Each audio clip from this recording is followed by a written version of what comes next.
Como atender uma pessoa independentemente da demanda que ela traga? Imagina que a pessoa trouxe uma demanda de doença terminal e ela tá triste por isso, uma doença grave, ou ela tá com um transtorno de personalidade, ou ela desenvolveu um transtorno depressivo, ou ela tá passando por uma separação muito traumática, ou ela passou por um assalto que fez com que ela ficasse com trauma. Independentemente da demanda que ela trouxer, como o psicólogo pode se organizar para esse processo? Será que é possível? Independentemente da demanda? Essa vai ser o nosso tema, né, da nossa live de hoje, para você que é psicólogo, para a gente estudar juntos, para a gente ter insights sobre a nossa prática clínica. Mas então, olha só, independentemente da demanda, existe uma ordem, gente. Uma ordem. A gente tem uma tendência de olhar para a demanda em si. E às vezes eu falo muito isso, só que às vezes acaba virando um jargão que o psicólogo sabe, mas ele não consegue internalizar o que é isso. O jargão é o seguinte: nós psicólogos não atendemos a demanda, a gente atende um indivíduo, que está na frente dessa demanda. A demanda vem por trás, né? Quem está ali diante daquela demanda, de fato, é o indivíduo e sua subjetividade. Como essa pessoa vivencia essa demanda, né? Então a gente não atende a demanda. Ah, a pessoa chegou dependente química, então vamos pensar na dependência química. Não, a gente vai pensar quem é esse indivíduo que desenvolveu essa dependência química. Por que será que ele desenvolveu essa dependência química? Como será que ele está lidando com essa dependência química? Entende que não é a dependência química que a gente atende? É essa pessoa. Porque a dependência química tem suas características, né? A demanda tem seus critérios diagnósticos, né? Então, esses critérios diagnósticos fazem parte da característica da demanda. Só que cada indivíduo vai vivenciar essas características sintomáticas, né, de critérios, de forma diferente, subjetiva. Uma pessoa com depressão que está passando por um processo de apatia, tem uma questão única, né? Aquela falta de vontade de interagir, de fazer as coisas que antes fazia, né? A pessoa fica com aquele humor deprimido o tempo todo, aquele humor para baixo. A pessoa não consegue, muitas vezes, estar junto com uma fadiga muscular, que a pessoa não consegue se movimentar direito, né? Ou seja, a pessoa fica numa inércia, né? Essa é a característica diagnóstica, né, da demanda. Mas a gente não trata isso, a gente não dá remédio para a pessoa levantar. A gente tenta entender como aquele indivíduo vivencia esses critérios aí. Por exemplo, um indivíduo com uma apatia, ele consegue trabalhar, mesmo com apatia grave, consegue trabalhar e consegue fingir que não está. Algumas pessoas choram o dia inteiro por conta desse sintoma. Algumas pessoas não conseguem mais se levantar da cama, comer, largaram de mão. Então a forma subjetiva que cada indivíduo vivencia é o que a gente trata. Então a gente não trata a demanda. Então é um erro quando a gente fica tão colado pensando na demanda em si que a pessoa trouxe. Agora, como é que faz para o psicólogo se organizar para tratar? Gente, existem intervenções clínicas da psicologia, né, que fazem parte da nossa ciência e do nosso trabalho, né, como profissão, que a gente precisa fazer, exercer. E cada intervenção dessa tem um objetivo específico. Então, eu preciso saber qual intervenção eu aplico para que eu possa começar um trabalho clínico, né? Então, por isso que o nosso método OR360, ele organiza todas essas intervenções, né, que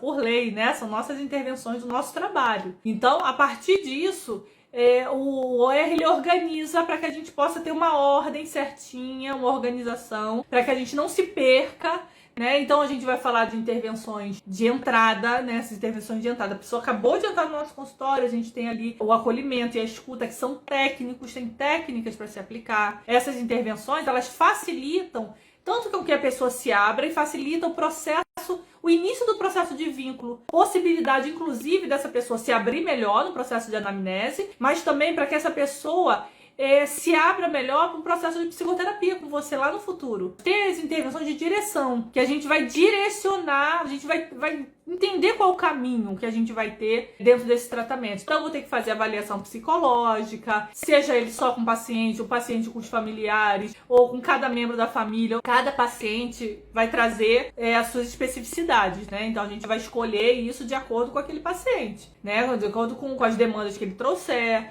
mas de acordo com aquele paciente em si, a vida dele, né? Às vezes é uma pessoa que deveria ser importante toda a família estar ali ajudando a pessoa no processo, mas às vezes a pessoa não tem família, ou a família é distante, ou é brigado com todo mundo, né? Então são coisas que a gente vai avaliar na hora, né? Então ali é que a gente vai decidir para que caminho eu vou seguir, que tipo de diagnóstico eu vou fazer. O diagnóstico psicológico não é igual ao diagnóstico médico, né, gente? Então, o nosso diagnóstico é de acordo com o nosso trabalho. Para a psicologia, o diagnóstico está ligado ao processo psicológico daquela pessoa, né? Que possibilita a gente de trabalhar ou de encaminhar para um outro médico.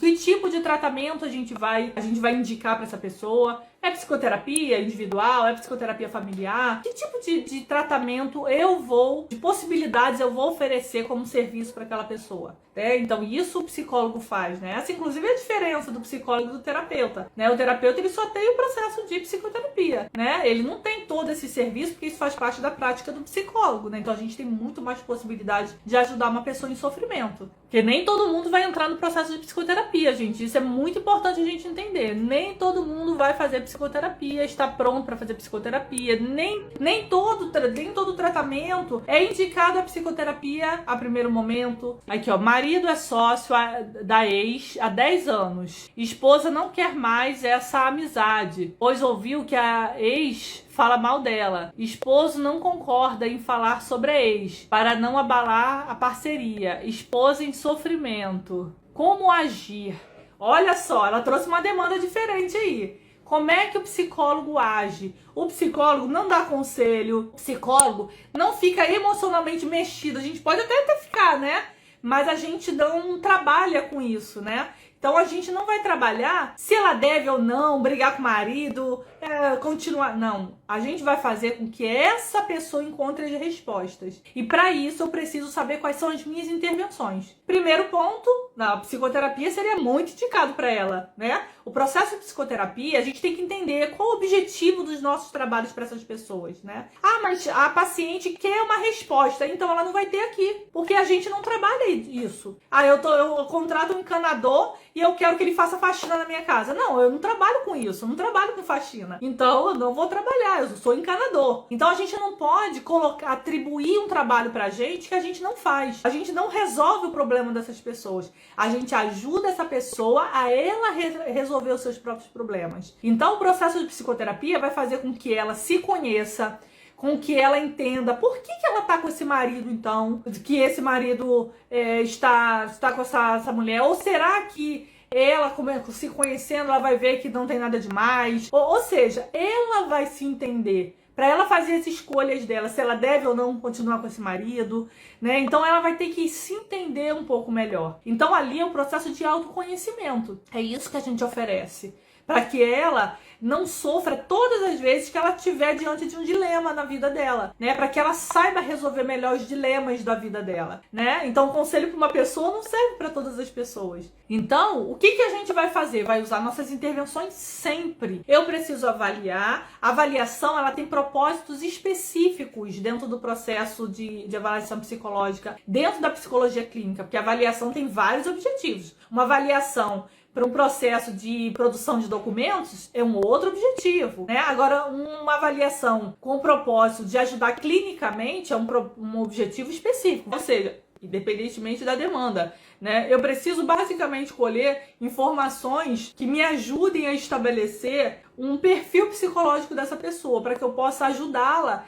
né, nesse processo, às vezes já encaminhando ela para o processo de psicoterapia, às vezes não, né? Eu tenho que entender se essa pessoa, por exemplo, está desenvolvendo um transtorno ou, né, uma depressão, por exemplo, ou seja, se ela não está desenvolvendo nenhum tipo de transtorno, e eu já posso, né, iniciar direto no processo de psicoterapia, ou eu vou precisar psicoeducar, encaminhá-la para médico, ou seja, o que eu vou precisar fazer? Eu tenho que organizar esse processo antes de entrar. Isso independentemente da demanda. Pode ser drogas, como a colega trouxe ali, pode ser a colega ali trouxe a questão do marido que tem uma sociedade com a ex e a mulher está em sofrimento, que a ex fala mal dela, ou seja, essa fofocada toda que acontece, né? Ou seja, meio que essa demanda que traz sofrimento para essa pessoa, né? Independente disso, eu não vou focar na demanda. O que eu vou fazer com o marido dela o que eu vou fazer com essa informação? Nada. Essa informação não é pra gente. Essa informação é pra ela.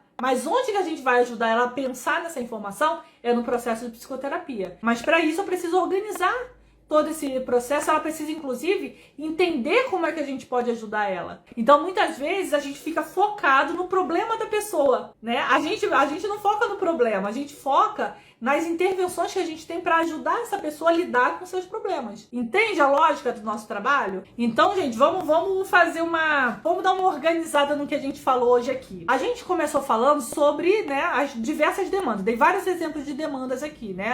Drogas, pessoas com doenças terminais, sofrendo por conflitos, né, no relacionamento. A colega deu exemplo ali, né? Ou seja, tudo coisas que trazem sofrimento para indivíduos específicos, né? Cada indivíduo vai trazer o seu sofrimento ali. Só que a gente, como psicólogo, não foca no sofrimento daquela pessoa. A gente foca no processo de desenvolvimento psíquico dessa pessoa, né? Então, como essa pessoa lida com o sofrimento dela. Seja ele separação, seja ele dor crônica, seja ele problema financeiro, seja ele qual for. A gente lida com esse indivíduo. Então, para isso, eu utilizo intervenções específicas. Então, a gente falou dessas intervenções, né? Nos grupos de intervenções que a gente tem, né? Segundo o nosso OR360. Quais são as intervenções clínicas da área da psicologia? São diversas, né? Claro que eu citei algumas aqui, a gente tem muitas. Mas algumas que já podem colaborar com que a gente direcione o trabalho. Todo paciente a gente vai usar as mesmas intervenções. O que a gente vai colher que é diferente, porque cada pessoa é única, né? Mas as intervenções são sempre as mesmas. Quando eu faço uma avaliação psicológica, eu vou sempre fazer. Eu não inicio nenhum trabalho sem avaliação psicológica. Impossível.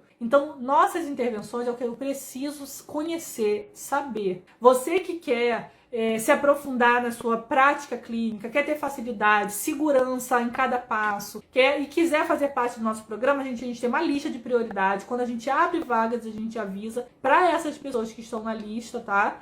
Porque a gente abre de tempos em tempos, a gente abre workshop, né? Então, evento, então a gente não sabe como será o próximo, mas quem tá na lista de prioridade tem chance de entrar mesmo antes dos nossos eventos, tá? Então, só se inscrever, tá na bio, tá? Aqui do Instagram, vai lá no meu perfil lá, tem um linkzinho, clica que vocês vão ver lá, lista de prioridade, quero fazer parte desse programa, né? Então, ó, grande beijo pra vocês, a gente vai se vendo aí nas redes sociais e semana que vem na nossa live.